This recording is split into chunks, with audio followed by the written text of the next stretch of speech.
mtu kusikia na kukubali kufanya kama Mungu alivyomwagiza. Utii kwenye lugha nyepesi kabisa ni hali ya kusikia, alafu unakubali, alafu unafanya kama Mungu alivyokuagiza. Au ni kutimiza yale yote uliyoagizwa kufanya bila kupunguza. Ni hali ya kusikia na kukubali, maana mtu anaweza akasikia pia asikubali. Tunaanza na kusikia, alafu tunakubali kufanya kama ulivyoagizwa. Lakini pia ni kutimiza yale yote uliyoagizwa au uliyoahidi kufanya bila kupunguza. Bila kupunguza.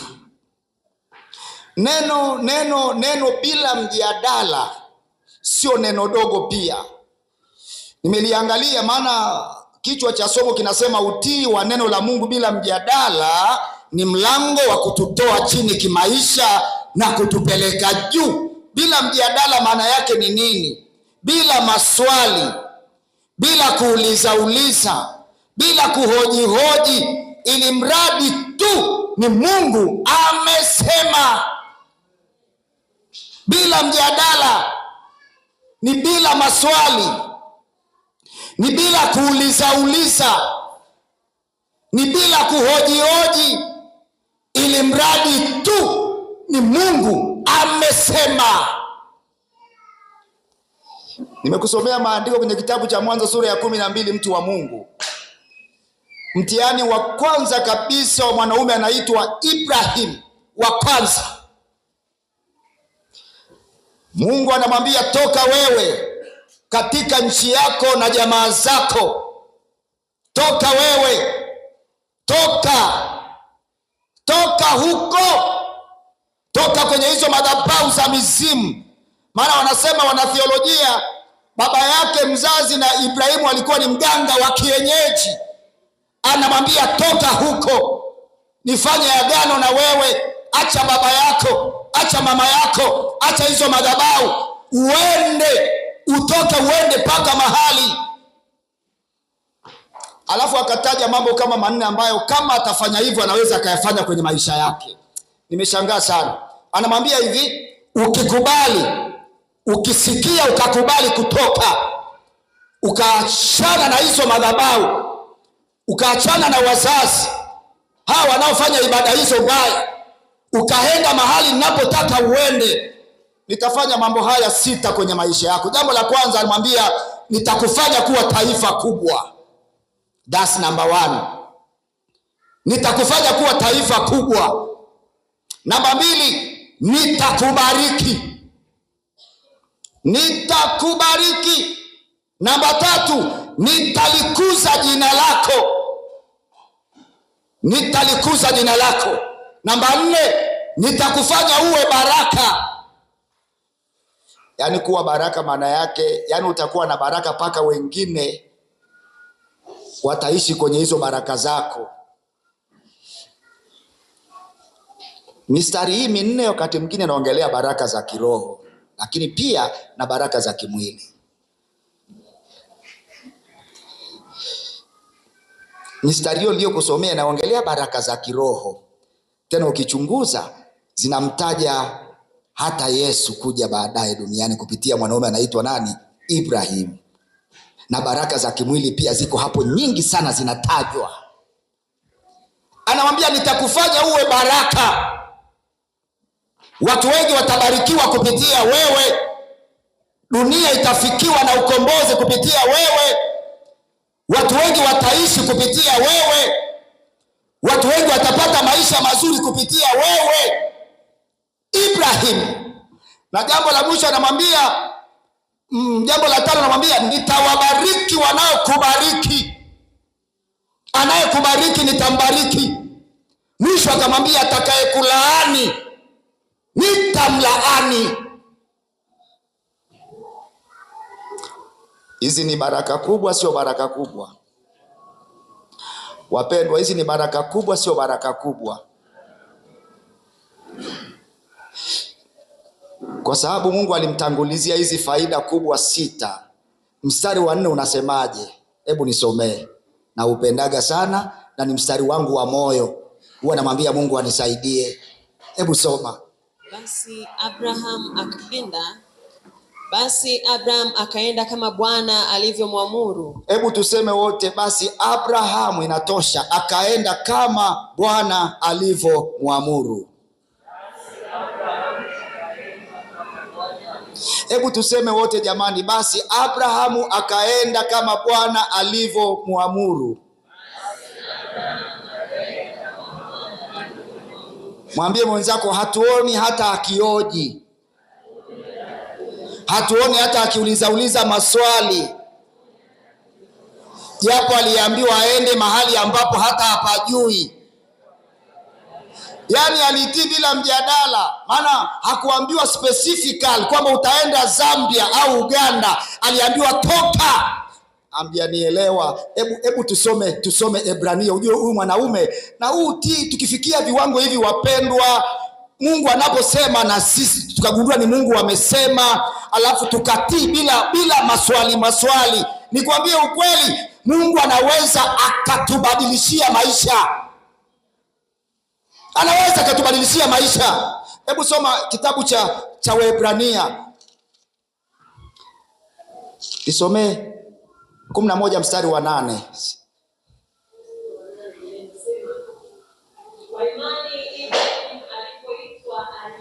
Kwa imani mwanaume huyu alipoitwa aliitika. Atoke aende mahali pale atakapopapata kuwa urithi. Hebu tuseme wote, akatoka asijue aendako. Hebu niambie kweli unaambiwa tutoka kwenu,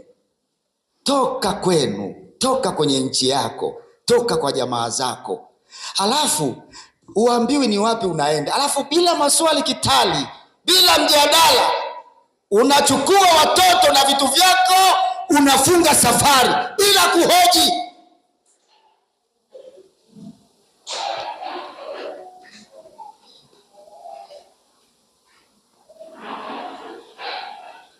Kile kitendo kwa kweli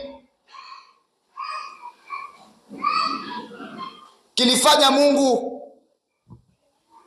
auone moyo wa mtu huyu sio moyo wa kawaida. Ni kitendo kilimgusa sana. Takuonyesha haraka hapa bila mjadala. Hivi unakionaje kizazi chetu? Hivi unaonaje watu wa nyakati zetu za mwisho walivyo na maswali mengi juu ya neno la Bwana linapokuja kwao? Hivi unawaonaje watu wa kizazi chetu wanapokuwa wanahojihoji sana hata maeneo ya madhabahu kama haya? Unawaonaje watu wa nyakati zetu za leo? Unawaonaje watu wa nyakati hizi?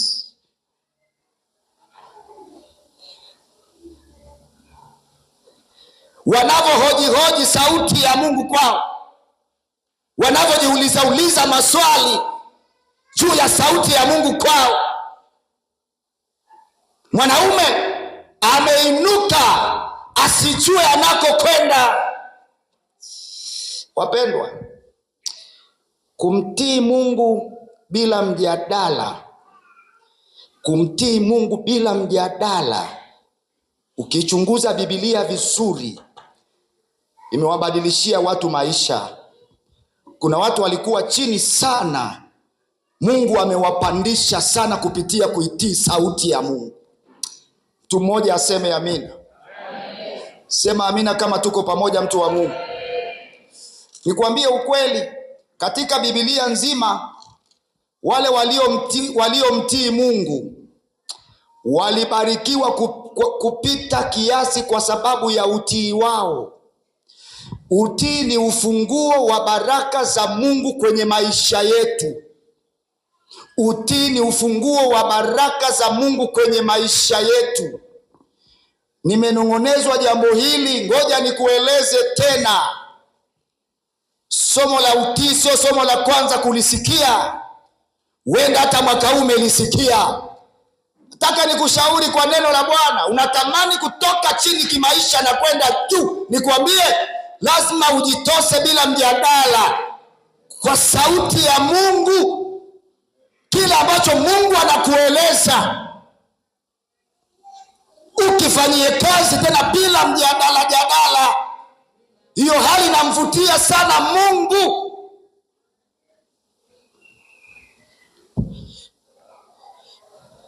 Kitaja watu waliobarikiwa kwenye Biblia, hutaacha kumtaja Ibrahim.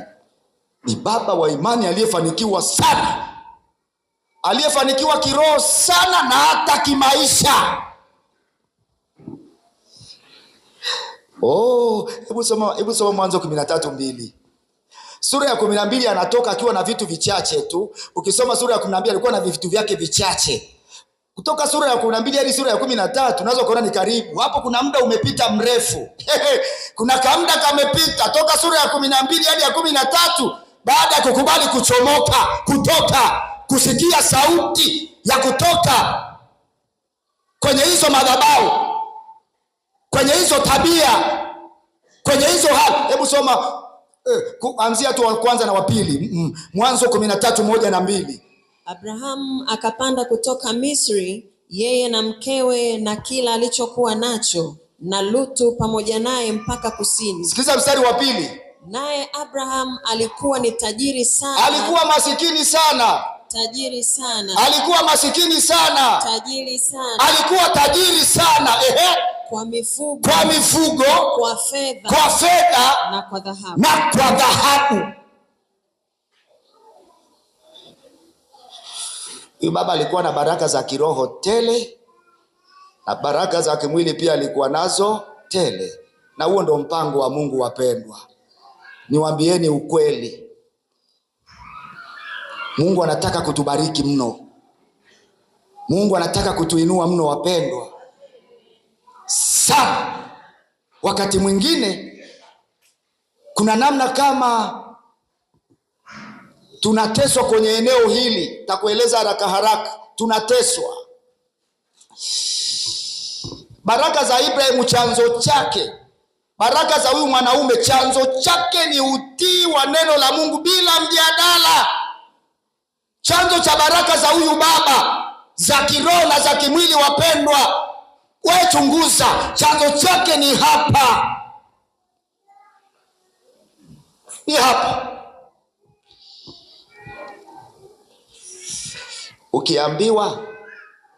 Ukiniambia leo kwa nini wa Pentekoste wengi bado wako kwenye survival level wengi, ukiniuliza leo mimi, kwa nini wa Pentekoste wengi bado wako survival level, wapo kwenye maisha ya chini kimaisha, sababu ya kiuchunguzi kubwa ambao mimi naichunguza hapa kanisani, naichunguza na kibibilia, ni kwa sababu watu wamekataa kulitii neno la nani? La Mungu.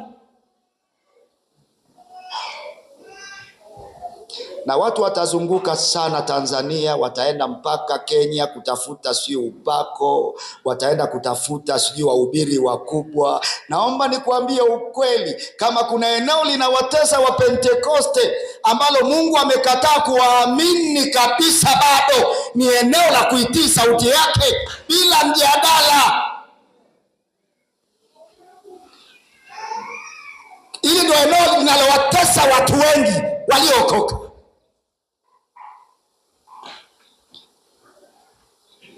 Ukiuchunguza moyo wa Mungu, anatamani sana kutubariki. Tunasikia sauti nyingi zilizobeba unabii wa sisi kutoka chini kimaisha, lakini ni kama tunaziasi. Tunasikia sauti nyingi za kinabii kwenye madhabahu hii kwa neno la Bwana, na kila sauti ya kinabii lengo lake ni kututoa mahali kwenda mahali pengine. Zile sauti watu wanaziasi. Mpendwa, kama unatamani kufanikiwa kabla hujatoka kwenye dunia hii, eneo lingine la kuchunguza sana ambalo Mungu analifuatilia sana, angalia unaitii kwa namna gani sauti ya Mungu inapokuja kwenye maisha yako. Unalitii kwa kiasi gani neno la Mungu? Maana kupitia hayo maneno ya kinabii yanayokuja huko ndani, ndio kuna kila baraka yetu. Ndio kuna kila baraka yetu. Sema amen. Sema amen. Sema amen. Asilimia kubwa ya Wapentekoste wameagizwa mambo mengi, lakini hawayafanyi. Na hata kama wanayafanya, uchunguzi unaonyesha wanafanya nusu nusu, hawafanyi kwa ukamilifu. Asilimia kubwa ya Wapentekoste, mambo ambayo Mungu amewaagiza kupitia neno lake neno hili, wengi hawafanyi. Na hata kama wanaofanya, hawafanyi kwa ukamilifu. Lakini utakuta watu wanapambana, wanazunguka kutafuta baraka za Mungu. Na kufundisha mafundisho haya, sikufundishi kufanikiwa kidunia, na kufundisha kufanikiwa kimungu. Unataka kufanikiwa kimungu, mlango ni huu mpendwa, njia ni hii. Nimekuonyesha nyingine 6, hii ni ya 7. Njia ni hizi, ni hizi. Kumbukumbu la Torati 1:35-36. Kinachowakwamisha wa Pentekoste, mimi nachunguza sana, si watu wengi ni watii makanisani. Si watu wengi wanasikia neno na kuenenda kama Mungu anavyotaka wafanye. Tumeongea hata habari ya watu kuacha uvivu, kufanya kazi kwa bidii, lakini kuna watu mpaka leo bado. Usifikiri kuna mtu atakuja kubadilishie maisha zaidi ya kanuni hizi, maneno haya, sauti za kinabii ambazo Mungu anazileta kwako. Au nataka aje nabii angurume ndio ujue leo nabii amesema? Wenda watu wanataka waende mahali mtu aseme nyamaza kimya na kutabiria, labda ndio wajue ndio Mungu anasema. Hebu soma. Hakika yangu hapana mmoja miongoni mwa watu hawa wa kizazi hiki kibaya atakayeiona nchi hiyo nzuri niliyowaapia baba zenu kuwapa. Ni Mungu anaongea kipindi hicho. Watu wameanza safari yao, wamepewa maelekezo mengi, mpaka Mungu anafika mahali anasema sasa kwa kweli isipokuwa Kalebu mwana wa hakuna mtu atakayefika hapo Kanaani isipokuwa Kalebu mwana wa Yefune. Huyo ataiona. Kwa nini ataiona? Nami nitampa yeye na watoto wake nchi hiyo. Baraka hizo hazitatiririka tu zikaishia kwake, zitatiririka hata kwa watoto wake. Nitampa nchi hii. Kwa kuwa amemfuata Bwana kwa kila neno. Kwa kuwa amemfuata Bwana kwa neno moja. Kwa kuwa amemfuata Bwana kwa maneno mawili. Kwa kuwa amemfuata Bwana kwa maneno matatu. Wapendwa, sikiliza haya maneno yalivyo na nguvu. Anasema Musa kwa kinywa cha Mungu kwamba hakuna mtu atakayefika Kanaani. Tunapoongelea Kanaani leo, tunaongelea mahali pa baraka zako, sio mbinguni. Kanaani leo ni mahali pa baraka zako. Ili ufike mahali pa baraka zako, mpendwa, nakwambia kweli, lazima ufike mahali umfuate Bwana kwa kile anachokuambia. Kila anachokueleza umfuate. Kalebu ataingia kwa sababu amemfuata Bwana. Huu mstari nao ni mstari wangu, naupendaga. Mimi kuna mstari naipenda, naisoma afu na underline, naipendaga tu. Namwambia Mungu anisaidie. Kama kuna kitu nimeshafundishwa nikakijua vizuri, namwambia Mungu nisaidie nikifanye. Nimejua baraka zangu nyingi ziko huko, na ni Mungu anafuatilia sana, wapendwa. Ataingia Kalebu kwa sababu amemfuata Bwana kwa kila neno. Musa akaenenda kama Bwana alivyomwamuru. Asilimia kubwa ya Pentekoste wameagizwa mambo mengi. Kama nilivyosema, wengine hawafanyi kabisa, wengine wanafanya kidogo, hawafanyi kwa ukamilifu. Mithali 18 nasemaje? Nikimbie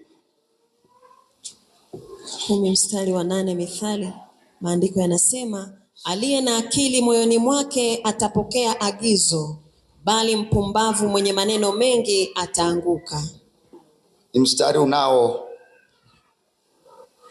unaopima sifa ya mtu mwenye akili. Huo mstari unapima sifa ya mtu mwenye nini? Na mwenye nini? mwenye akili. Kumbe unaweza ukampima mtu kama ana akili au ana akili. Anapimwaje? Sema, kwa kupokea maagizo. Yaani mtu mwenye akili au ambaye hana akili anapimwa kwenye kupokea maagizo. Mtu mwenye akili na tabia ya kupokea maagizo, lakini mpumbavu, mwenye maneno mengi, mwenye kuuliza maswali mengi, mwenye kutaka kuhojihoji sana sauti ya Mungu, ataanguka tu.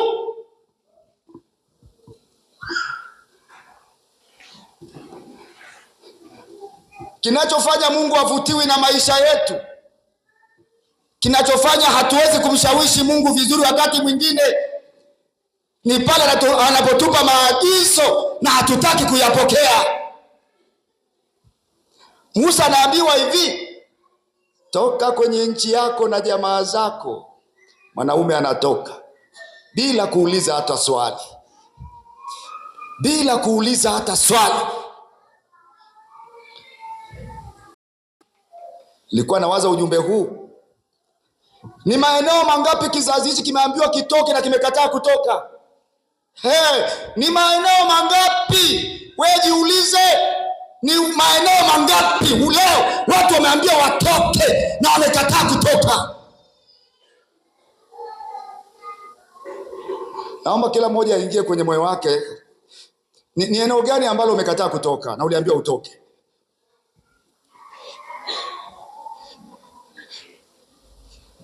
Ni kitu gani umekishikilia kibaya mpaka leo na unasema umeokoka? Ni kitu gani? Mungu anasema toka, toka, toka. Ukitoka nitakutoka kwa jamaa kwenye hizo madhabahu. Ni wapi watu wangapi wamwambia waache madhabahu leo za mizimu na miungu wamekataa kutoka? Ni watu wangapi? Na wapo kwenye makanisa haya ni wangapi? Wanaleta maswali, wanahojihoji. Ni watu wangapi?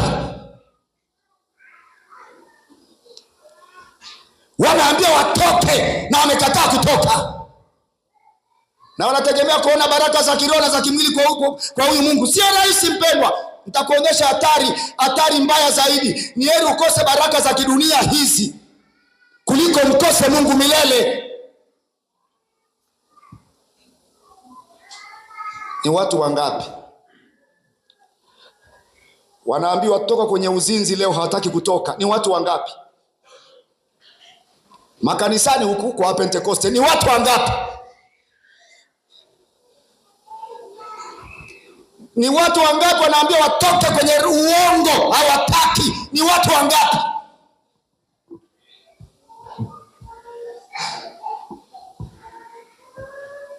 Ni watu wangapi kanisa?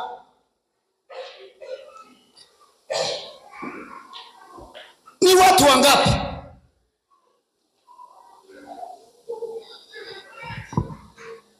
Wanaambiwa Jumapili ni siku ya Bwana, wasifanye kazi zozote, wakae waabudu. Ni watu wangapi wamepokea maagizo? Wangapi? Watu wanahoji mpaka juu ya neno la Mungu. Ibrahim alikataa kuhoji. Ibrahim alikataa kufanya nini? Kuhoji, kumwambia hata Mungu, sasa Mungu unaniambia nitoke hapa, hivi naenda wapi sasa? Mungu mbona uniambia? Yaani mwanaume hata kuhoji tu aliogopa hata kumhoji Mungu. Na kweli alikuwa na haki ya kuweza hata kuhoji, maana unaniambia nitoke niende wapi? Nionyeshe. Ebrania ameongea vizuri, akatoka asijue hata anakokwenda. Watu wanahoji juu ya neno la Mungu. Watu wanahoji. Watu wanaingiza sauti zao kwenye neno la Mungu. Wanaingiza sauti zao. Tuna kizazi chenye masikio ya utafiti. Tuna kizazi kinaihoji mpaka madhabahu na sauti ya Mungu.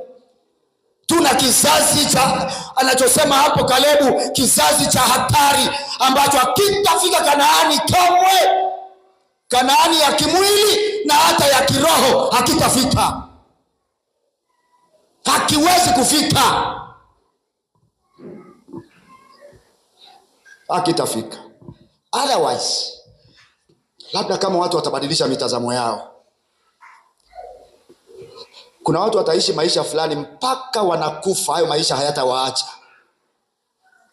mpaka watakapochagua kwamba niko tayari kumtii Mungu na neno lake bila mjadala, mpaka watakapoamua.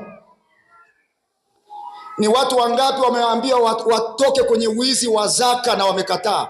Wamekataa. Ni wangapi? Wengi tu wamejaa huko makanisani, wengi. Waambia watoke kwenye wizi wa zaka, wamekataa. Mtu anaabudu kihunihuni tu, ananufaika na madhabahu hii, lakini haiungi mkono madhabahu.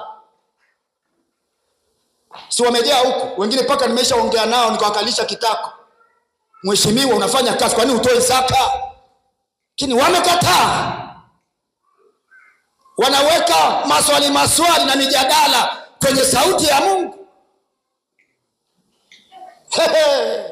Alafu wanasema tumeokoka.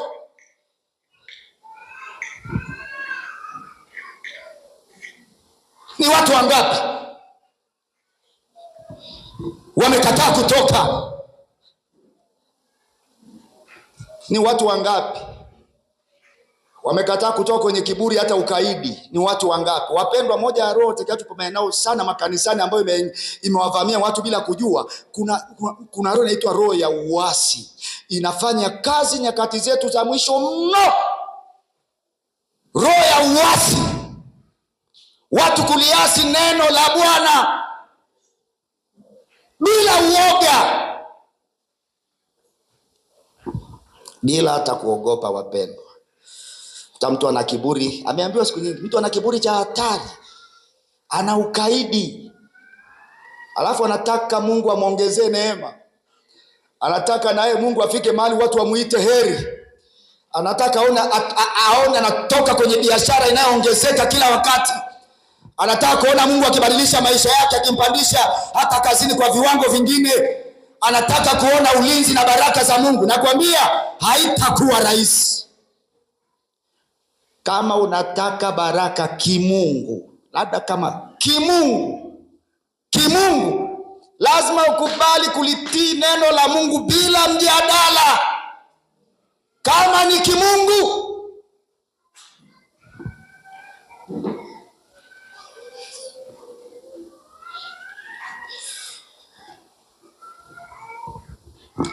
roho ya uasi wa neno la Mungu kwa Pentekoste ni kubwa, na ndio inayosababisha watu wengi wanakataliwa kiuchumi. Roho ya uasi kwa Pentekoste ni kubwa, uasi wa neno la Mungu, na ndio inayosababisha watu wanatembea na roho ya kukataliwa. Samueli wa kwanza 13:23. Soma haraka nimalizie. Samueli wa kwanza 13:23. Hii ndio roho. Ukisikia huyu ana roho ya kukataliwa, ana roho ya kukataliwa. Hii roho inazaliwa na nini? Inazaliwa na uasi wa neno la Mungu. Soma 15:23 Samueli wa kwanza. Tunataka baraka, tunataka maongezeko, tunataka watu watuite heri, tunatamani kuona neema juu ya kazi zetu mbalimbali. Wapendwa, lazima tujivike utii usio na mjadala kwa Mungu.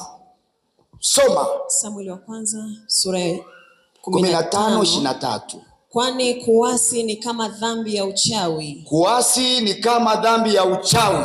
Yaani mtu muasi. Sikilizeni wapendwa, mtu anayeasi sauti ya Mungu, amesikia Mungu akisema naye kabisa, anaelekezwa kabisa, anasikia maelekezo kabisa, lakini anayaasi. Yuko fungu moja na watu wanaitwa wachawi, sio mimi, Biblia inasema. Na ukaidi ni kama ukafiri. Na vinyago. Kwa kuwa umelikataa neno la Bwana. Kwa sababu umeikataa sauti ya Bwana kwako, yeye naye amekukataa wewe usiwe mfalme. Maana yake roho ya uasi inatembea na roho ya kukataliwa. Uasi wa neno la Mungu, uasi wa sauti ya Mungu, huwa unatembea na roho ya kukataliwa. Mpendo, unapoendelea maisha yako ya wokovu, jichunguze sana. Kwa nini mambo yangu ni magumu wakati mwingine? Kwa nini mambo yangu hayaendi